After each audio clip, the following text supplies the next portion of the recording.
Crianças, tem uma tia e um tio esperando vocês ali, em nome de Jesus, devagarzinho, não tem pressa. Vamos se colocar de pé, igreja? Agora. Essa água é com gás? Eu vou ter que mostrar para a igreja.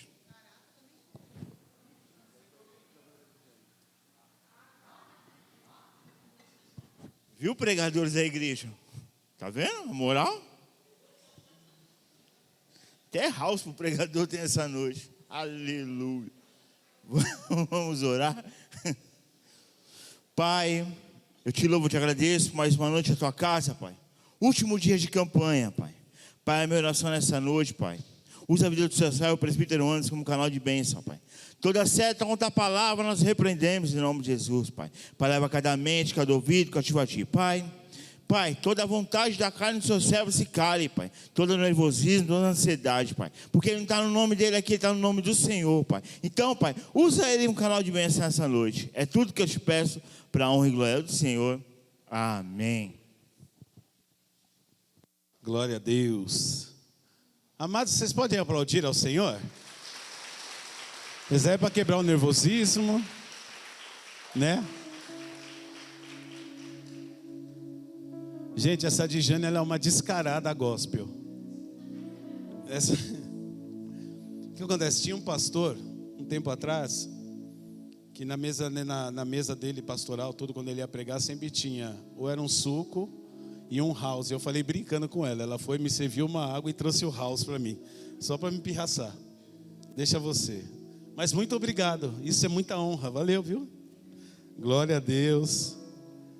Meus irmãos, livro de 1 Reis, capítulo de número 18, a partir do versículo de número 36, enquanto você procura, eu louvo a Deus por esta rica oportunidade, porque o Senhor é bom e as tuas misericórdias, elas duram para sempre.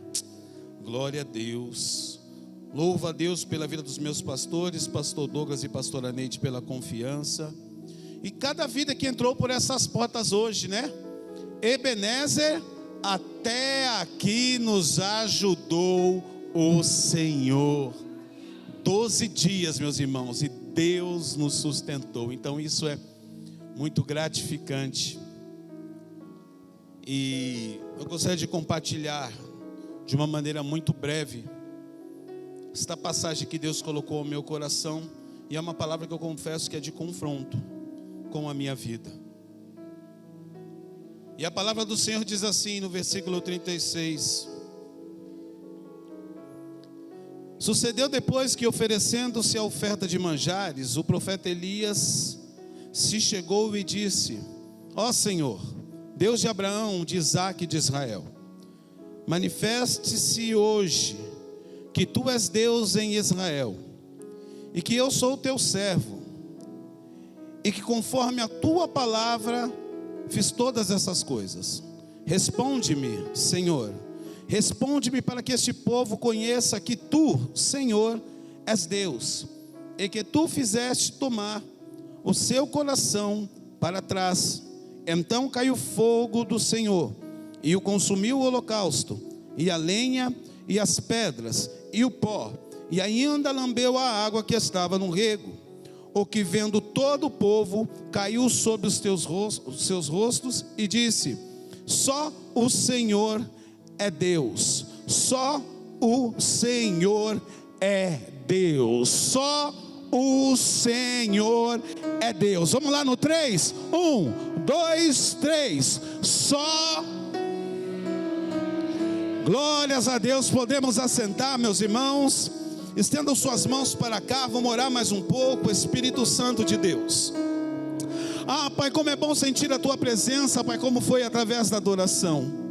Nós queremos te agradecer, Pai, durante esses 12 dias, o Senhor tem nos sustentado, o Senhor tem nos fortalecido, a cada culto, o Senhor nos renovou, através da adoração, através das palavras que foram ministradas aqui, Pai, tudo direcionada pelo Senhor, Pai, e eu creio no nome de Jesus Cristo, que nesta noite não será diferente, Pai, que esta palavra vai de encontro sobre cada vida, que seja uma palavra rema aos nossos corações, sobre cada vida que entrou por aqui, papai, que venham sair daqui fortalecidos, fortalecidas, renovados, renovadas, pela tua presença, Pai, em nome de Jesus, e todos digam, glória a Deus. Meus irmãos, percebe-se que muitas vezes nós temos um hábito muito peculiar. Nós temos o hábito de falar coisas, de profetizar coisas, muitas vezes negativas. Nós temos uma facilidade de falarmos coisas negativas que é fora de série. E quando eu estou falando sobre isso, quando falando de coisas negativas, é porque nós profetizamos. Muitas vezes nós profetizamos no nosso casamento, ou nós profetizamos para as nossas esposas, esposo ou filhos. Nós temos esse jeito, né? E a mania de falar. Muitas vezes você profetiza coisas negativas até para a sua vida, principalmente quando alguma coisa não dá certo. Quando alguma coisa não dá certo, você já fala também, eu não nasci para isso, isso não é para mim. Eu não sei porque eu estou insistindo em algo que Deus não tem para mim. E quando eu chego em alguma vida e falo assim, olha, prepara-se, viu, que você vai começar a abrir o culto. Eu? Não, Deus não tem isso para mim não. E nós seguimos a vida assim, sempre profetizando essas coisas. Eu estou falando de repente por mim, de repente você não é assim, eu sou assim. E o que mais chama a atenção é que a gente declara com tanta autoridade. Fala, diaconisa. É uma autoridade tão grande que você fala com tanta certeza que você não é capaz, não é? Não é assim? Muitas vezes é com tanta certeza, você está numa certeza que você não nasceu para vencer, que você não nasceu para ser feliz, sabe? São tantas coisas que você profetiza, coisas negativas. Você quer ver um exemplo também que eu vou dizer aqui? Escute. Muitas vezes o meu neto, o Luanzinho, de vez em quando ele está ligado no 220. Quando eu vejo ele está aqui, ó, correndo no salão. Vai para lá, vai para cá, vem para cá, vai para lá. Ele está todo vermelho, ele está todo suado.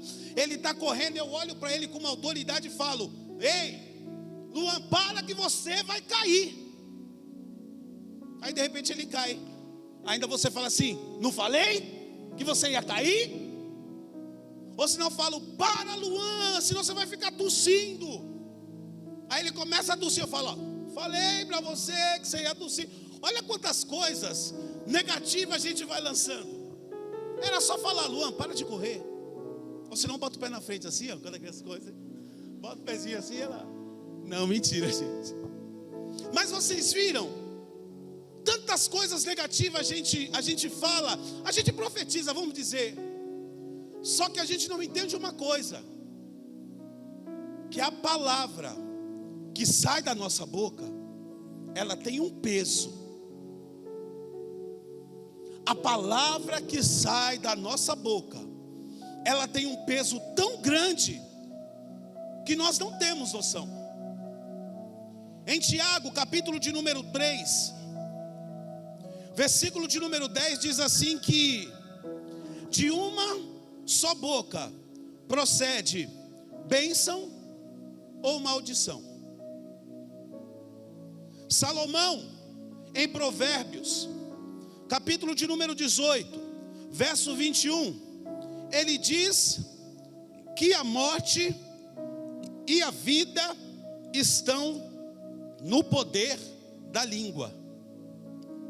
Então, olha o peso das palavras que nós lançamos muitas vezes. e surte um efeito desastroso. Quando você olha de repente para o seu esposo, e ele chega num estado, de repente você fala: esse daí não tem mais jeito não, esse vai ser assim. De repente você está aqui na igreja, e seu filho está na balada, está se drogando, esse meu filho não tem mais jeito não. Você está profetizando isso. Meus irmãos, essa semana, eu falo por mim, eu profetizei tantas coisas na minha vida, que eu falo: meu Deus. E olha a passagem que Deus me deu, olha a palavra que Deus me deu, uma palavra de confronto, porque muitas vezes nós estamos aqui, nós estamos pregando, pastor, mas nós não estamos vivendo. E eu não tenho vergonha de falar isso. Durante esta palavra, durante o estudo desta palavra, na meditação, buscando, eu estava ramelando nas palavras, o Espírito Santo me conduzindo na palavra, e eu ramelando, falando coisas que, meu Deus do céu. E quando eu olho para esse texto, e eu olho para a vida de Elias, eu tirei 3 lições desta passagem, que eu gostaria de compartilhar com a igreja. E eu creio em nome de Jesus Cristo que você vai tomar posse nessa noite. Olha, está ligado então está ligado no céu, porque 2 está ligado na terra, é ligado no céu. Então estamos aqui para ser ligado no céu. E quando nós olhamos para a vida do profeta Elias, e é isso que me chama a atenção, porque Elias, ele aparece num cenário de apostasia, de esfriamento. E no capítulo de número 17, no versículo de número 1, eu gostaria até de ler. Olha o que diz: então Elias, o tisbita, dos moradores de Gileade, disse a Acabe: vive o Senhor, Deus de Israel, perante cuja face estou, que nestes anos nem orvalho, nem chuva haverá, senão segundo a minha. Percebe-se algo aqui? Quando Elias, ele aparece nesse cenário de apostasia, Elias nem genealogia ele tem. Olha como apresenta. Então Elias, o tisbita. Por que tisbita? Porque ele era de Tisbe. Agora, por quê? Essa cidade, ela era turística? Não. Essa cidade era um polo industrial? Não. Tinha algum porto lá para que navio passasse por lá? Não. Não tinha nada de atrativo. Mas está dizendo Elias, o tisbita. Sabe por quê, meus irmãos? Elias, ele aparece. Quando nós vamos falar dos profetas do Senhor, você pode ir lá, quando você for lá em Isaías, capítulo de número 1, versículo de número 1, vai dizer: Isaías, filho de Ilquias. Desculpa, de Ilquias não, Ilquias é Jeremias. Isaías, ele é filho de Amós. Quando você vai ver Jeremias, capítulo de número 1, versículo de número 1, vai dizer: Jeremias, filho de Ilquias. Até o seu sucessor Eliseu vai dizer que ele é filho de Safate. 1 Reis 19:19. Só que Elias, ele não aparece em nada aqui, de pai, de mãe, de irmão, nenhuma parentela. Mas por que Elias, o tisbita? Por quê, meus irmãos? E essa é a primeira lição. A autoridade que Deus colocou na vida do profeta Elias. Ele aparece sem nada, nenhum tipo de identidade, nada. Tisbe só é conhecido por quê? Por causa da autoridade que Deus deu para o profeta Elias. E quando ele aparece, ele já aparece dentro da onde? Do palácio de Acabe. A autoridade de Deus. E é esta a primeira lição. A autoridade de Deus faz soprar o seu nome. Eu vou profetizar mais uma vez. A autoridade de Deus faz soprar o seu nome. Elias, ele aparece e bate de frente com um rei. Por quê? Porque este rei se corrompeu. Ele se corrompendo, a nação se corrompeu. Horas que eram adoração ao Senhor, agora não tem mais. Agora tem adoração para outros deuses. E os principais, Baal e Azira. E o que chama a atenção, que quando Elias está dizendo no versículo de número 1, que não haverá orvalho nem chuva. Por que ele já falou isso? Para já dar logo no meio. Porque o povo deixou de adorar a Deus para adorar esses deuses. E Baal, ele era considerado como Deus do tempo. Que se você clamasse a Baal, ia chover. Que ele tinha esse poder. Então Elias, ele já chega dando no meio. Fala assim, ó, durante um tempo, durante anos, não haverá nem orvalho e nem chuva. Ele já está falando assim, olha aqui, ó, eu vou colocar à prova o meu Deus contra o seu Deus. E essa é a primeira lição. E o nome do profeta Elias é soprado depois desse episódio. Por quê? Porque agora Deus tira Elias de cena. Deus manda Elias para Querite, para uma caverna. E ali ele é sustentado por Deus. Ali ele é guardado por Deus. Ali tem água de um riachinho. Ali os corvos mandam alimentos para ele. Então ali ele está sendo cuidado. E o nome dele está sendo soprado. O tempo vai passando e a crise chega em Israel, porque não tem água. A plantação mingou. Vamos trazer para os dias de hoje, o agro acabou. Os animais não estão se alimentando. Os animais estão morrendo. Elias está sendo guardado. Mas o cenário está horrível. E eu começo a imaginar quantos animais mortos. Imagine o mau cheiro que estava naquele lugar. Por quê? Por causa da autoridade de um profeta que entendeu o seu chamado, que entendeu que Deus deu para ele um poder extraordinário. Muitas vezes as pessoas pedem uma unção de cura. Não, eu quero poder tocar nas pessoas e as pessoas serem curadas. Gente, você pode ter tudo isso quando você entender da autoridade que Deus te deu quando te chamou. Meus irmãos, então ali ele está sendo guardado. Só que chega um determinado tempo, por causa da crise, por causa da seca, a água acabou. Só que ele está sendo cuidado por quem? Por Deus. Então Deus fala assim para ele. Aqui nós vamos entrar na segunda lição. Deus vai até ele e diz assim, ó, agora você vai sair daí, Elias. E agora você vai para Sarepta. Você vai para a casa de uma viúva.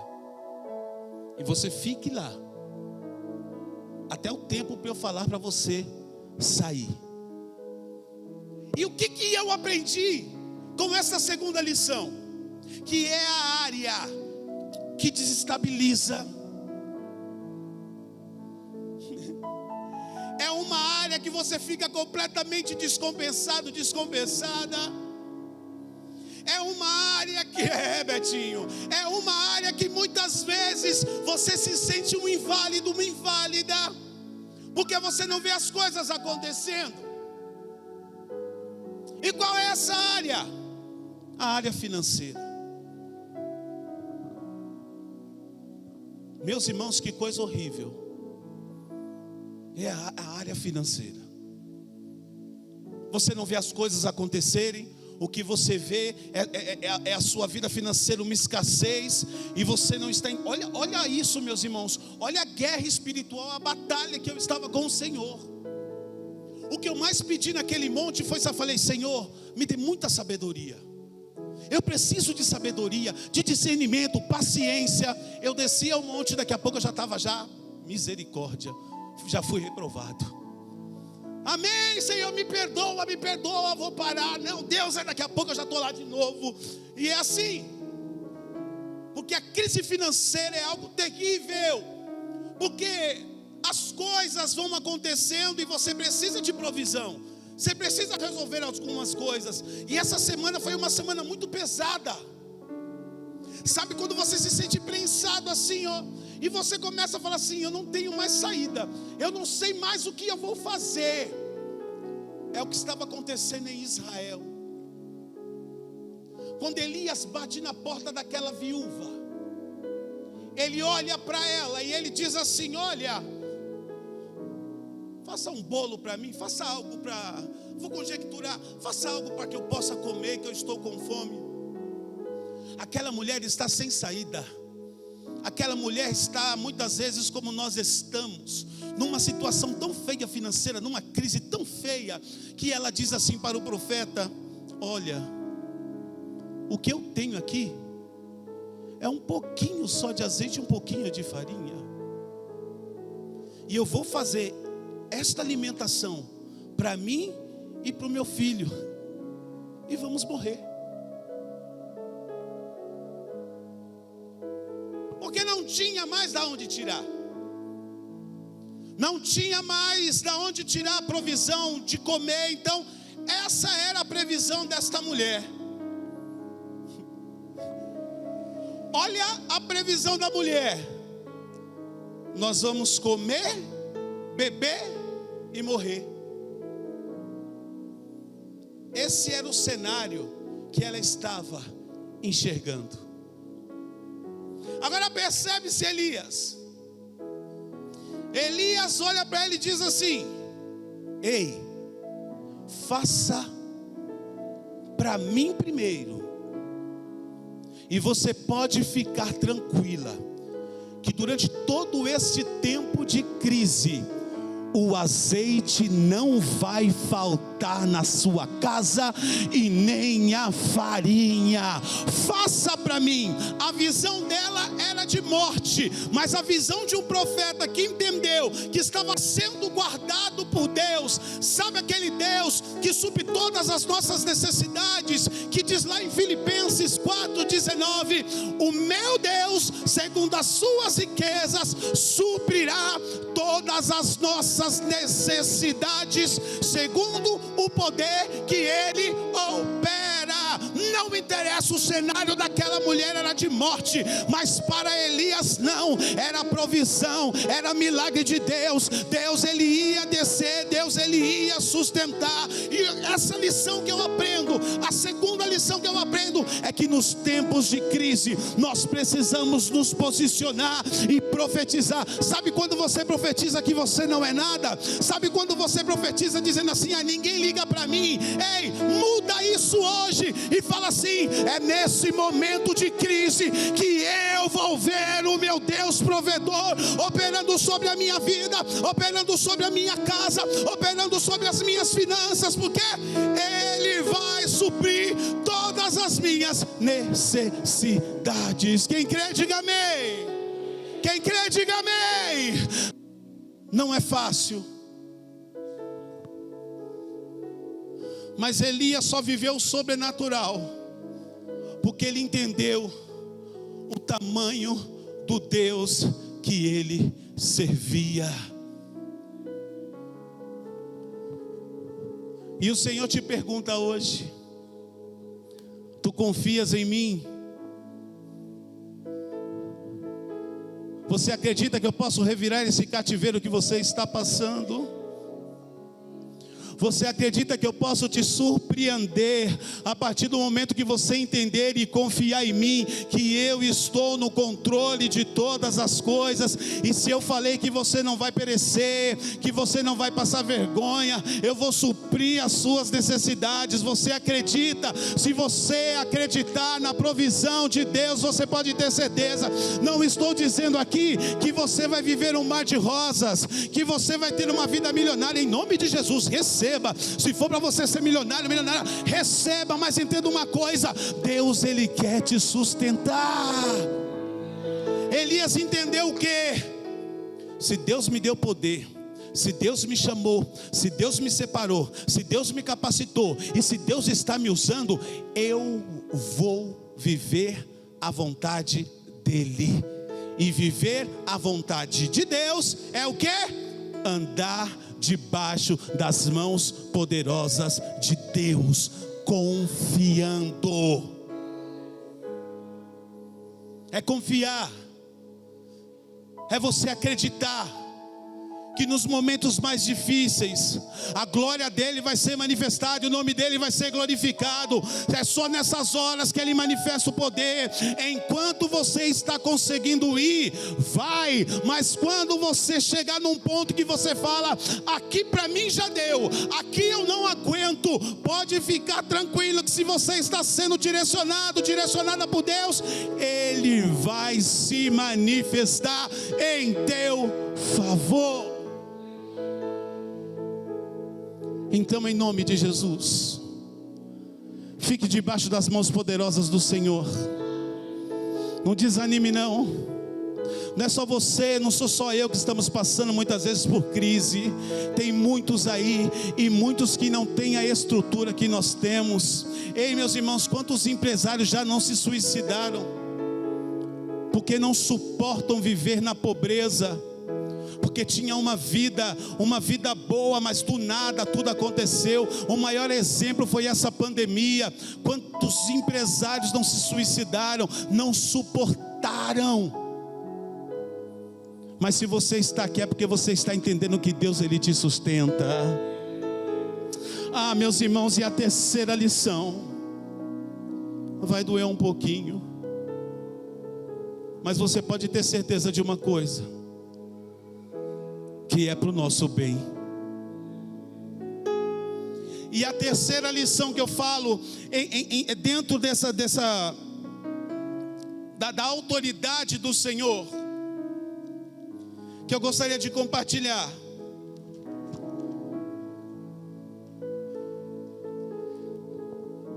é que nós falamos agora referente à autoridade de profetizar.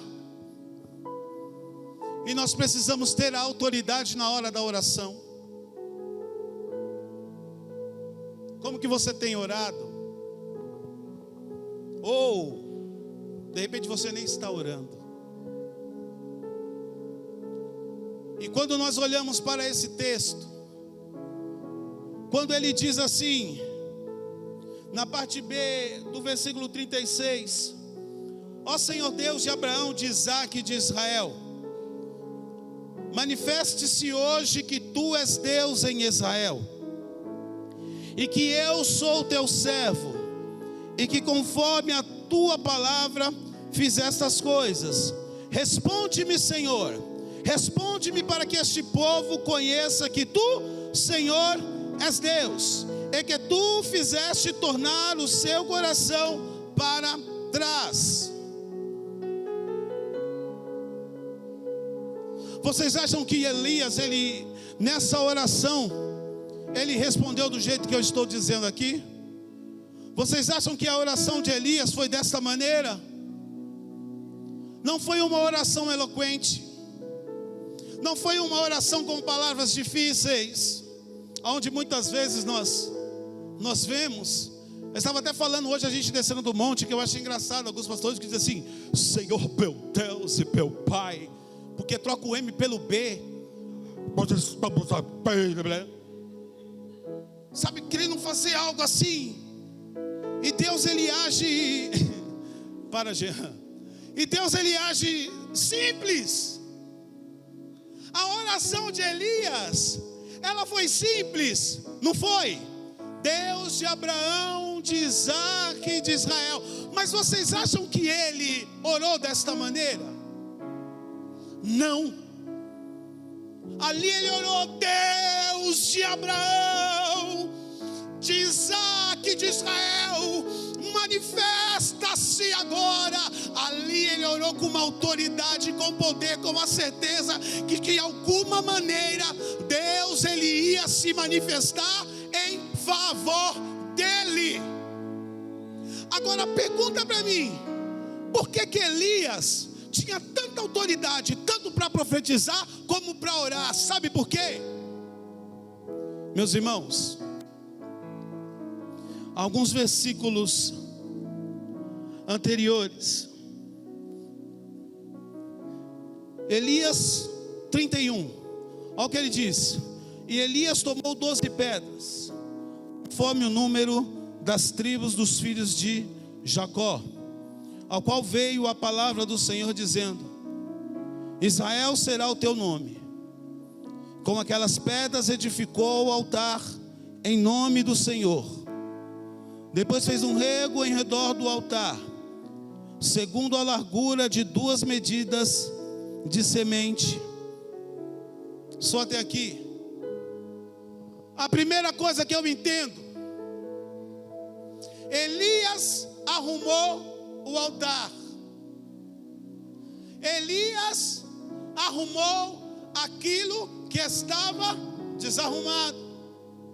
Aquilo que outrora era adoração a Deus de Israel, agora não é mais, é adoração a outros deuses. O altar estava desarrumado. E eu trouxe isso para a minha vida, e que você tome posse para a sua vida. Você quer autoridade? Você quer orar e ver as mãos do Senhor sobre a sua vida, operando sinais, prodígios e maravilhas? Sim ou não? Sim ou não?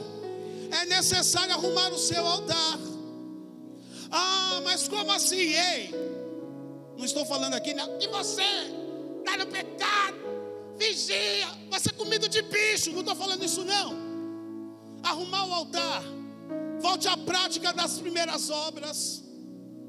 Volte a orar como você orava no começo. Volte a jejuar como você jejuava no começo. Volte a ler a palavra do Senhor quando você orava no começo. Volte a fazer a obra do Senhor como você fazia no começo. Não tem como Deus trabalhar na sua vida se você não tomar uma posição. Não adianta você vir e dizer: ai Senhor, em nome de Jesus, me fortaleça. Não vai. Não vai. Mas a partir do momento que você se posicionar e falar: não, eu não aceito esse esfriamento na minha vida, eu não aceito esse esfriamento, eu quero ter uma experiência contigo. Ei, começa a arrumar o seu altar, começa a adorar a Deus como você adorava. Você vai ver as mãos do Senhor sobre a sua vida, sobre a tua casa, sobre a tua família. Deus nesta noite, Ele quer te fortalecer. Deus nesta noite, Ele quer te renovar, para que você veja o fogo do céu consumindo o holocausto. Mas é necessário você se posicionar. Gente, a igreja não é mesmice. Você não pode vir para a igreja dizer assim: eu vou para marcar presença, eu vou para os pastores e os meus líderes me ver, porque eu não estou com a mínima vontade. Ah, não é. É você entrar por essas portas e dizer: Senhor, eu quero ver isso que está escrito. Na verdade vos digo. Espera aí que eu estou ceguinho, gente. que daqui em diante vereis o céu aberto e os anjos de Deus subindo e descendo sobre o Filho do Homem. Para você viver o céu aberto, é necessário você se posicionar como um atalaia, é necessário você ficar de pé, é necessário você começar a buscar, você começar a clamar, e você vai começar a ver as maravilhas que Deus tem para sua vida. Entenda uma coisa, meus irmãos, o sobrenatural de Elias aconteceu porque Elias sempre confiou no Senhor em todos os momentos. Aquele holocausto só foi consumido, sabe por quê? Por causa da ousadia, por causa da autoridade que Deus tinha dado para Elias. Mas Elias também, o que ele faz? Ele manda chamar os 450 profetas de Baal. Ele manda chamar os 400 profetas de Azira. Ele manda chamar o povo, sabe por quê? Porque chegou a hora. Elias, antes de Deus manifestar, ele precisou fazer o quê? Chamar todo o povo. E aqui eu entendo algo interessante. Ele chama o povo, ele chama esses profetas, e a primeira coisa que Elias fala: ei, até quando cochearei entre os dois deuses? Até quando você vai ficar nessa mesmice? Até quando você vai ficar sentado e sentada? Até quando? Oh, aleluias. E foi isso que Elias fez. Elias chamou aquele povo para eles entenderem, dizendo assim: olha, a sua descendência viu as maravilhas do deserto.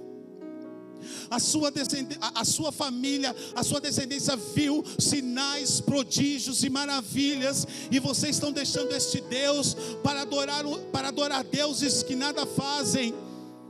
Isso não está na Bíblia, mas ele fala assim: sabe quando eu fui na casa de Acabe, eu disse assim, ó, não haverá chuva, e não choveu. Vocês acham que eles não clamaram a Baal e nada aconteceu? Sabe por quê? Porque ainda quem manda, quem é a última palavra ainda continua sendo de Deus. Então até quando vocês vão ficar nesta posição? Então ele faz isso. Agora começa a imaginar aquele Monte Carmelo lotado de gente. Meu Deus, era tanta gente. Porque estava o povo, 850 profetas, e esses 850 profetas estavam cheios de ódio de Elias. Aqueles profetas estavam querendo acabar com Elias. Acabe estava querendo acabar com Elias. Eles estavam tipo, sabe aquela palavra que diz no livro de 1 Pedro, acho que é 5:8, que diz assim, que o diabo ele fica ao nosso derredor, bramando, feito leão, esperando só uma oportunidade para nos devorar. É assim que aqueles profetas estavam. Eles estavam com ódio de Elias, e eles falaram: agora não vai ter jeito, nós somos 850 profetas, nós vamos começar a clamar aqui e vai acontecer. Só que eles ficaram a manhã inteira ali, clamando, nada aconteceu. Que eles começaram a fazer? A se machucar, a se bater, e nada aconteceu. Elias sozinho ainda olhava, tirava sarro, dizendo: vai, clama mais alto, porque eu acho que ele está dormindo. Mas sabe por quê? Tinha 850 profetas, e Elias estava sozinho. É porque Elias entendeu que ele e Deus é a maioria. Não importa a quantidade, nada disso importa. O que importa é o Deus que você serve, o Deus que você confia. E foi isso que Elias disse. E Elias, ele foi tão ousado que ele falou: pode colocar água aí também. E nesse momento, oh glórias, Elias, ele se levanta. Aqueles profetas, nada aconteceu, estão cansados, estão roucos, estão machucados, nada aconteceu.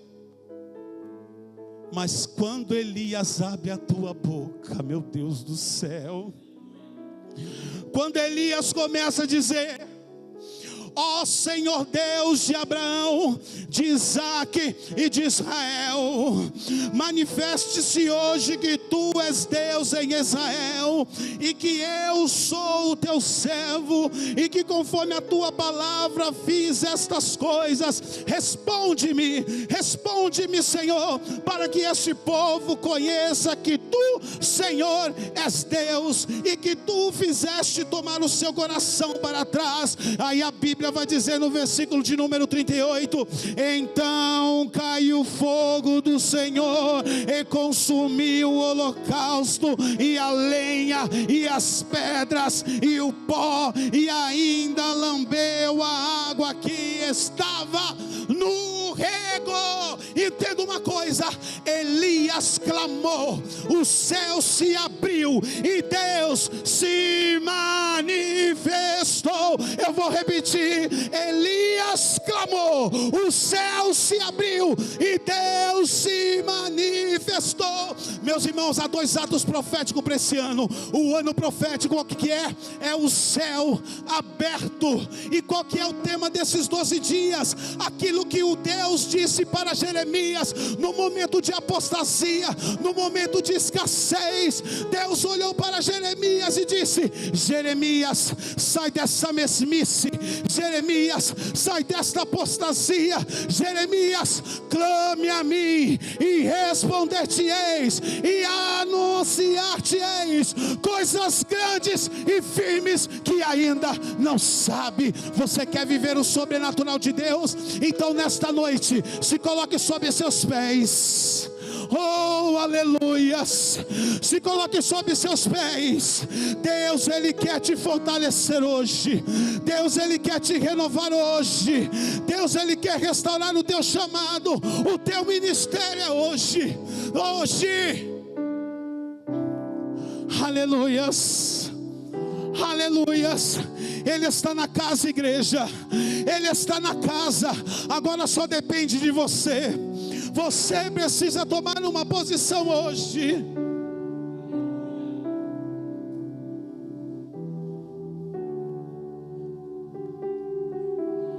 Eu não sei o que você tem passado. Eu não sei o que você tem profetizado sobre a sua vida. Você tem profetizado muitas vezes que você não é digno, que você não é digna. Você tem profetizado muitas vezes que não nasceu para chamado, que não nasceu para dar certo.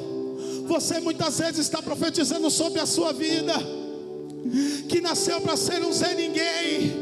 É mentira do diabo. Ao invés de você profetizar isso sobre a sua vida, profetiza assim: eu sou uma bênção, a minha casa é uma bênção, os meus filhos são uma bênção, o meu esposo é uma bênção, a minha esposa é uma bênção, o meu trabalho é uma bênção. Começa a profetizar desta maneira, mas profetize com autoridade. E quem quer nesta noite, levante a mão. Quem quer nesta noite ser fortalecido, porque eu vou falar algo aqui.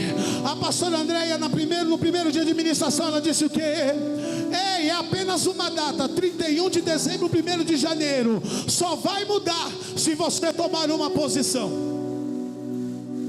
Tem muitos que entraram em 2024, continuam cansados, continuam afadigados. Esta é a realidade. A data não mudou nada, e você continua fraco, continua fraca, continua desanimado, com a incredulidade tem batido. Mas hoje Deus, Ele quer te renovar. Deus nessa noite Ele quer te renovar. Então, em nome de Jesus Cristo, aqui estão o exército de Cristo, aqui estão os intercessores, aqui estão os pastores, aqui estão evangelistas. Ei, no nome de Jesus Cristo, e eu vou declarar sobre a vida de cada intercessor, eu vou declarar sobre a vida de cada evangelista, eu vou declarar sobre a vida dos pastores, em nome de Jesus Cristo. Ei, Deus vos deu autoridade, e chegou a hora de vocês usarem dessa autoridade que Deus vos deu. E eu gostaria, em nome de Jesus Cristo, que os intercessores,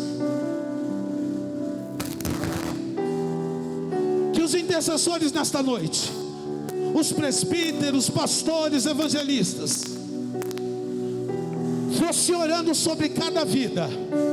Eu não vou chamar aqui na frente, mas eu creio em nome de Jesus Cristo, que cada um será direcionado pelo Espírito Santo de Deus, e pode profetizar, porque Deus deu autoridade para vocês. Então, em nome de Jesus, podem começar, pode andar pela nave da igreja. Oi? Amém. Amém. Que os intercessores aqui, eles vão fazer um corredor aqui agora. Aleluias. Amém. Glórias a Deus.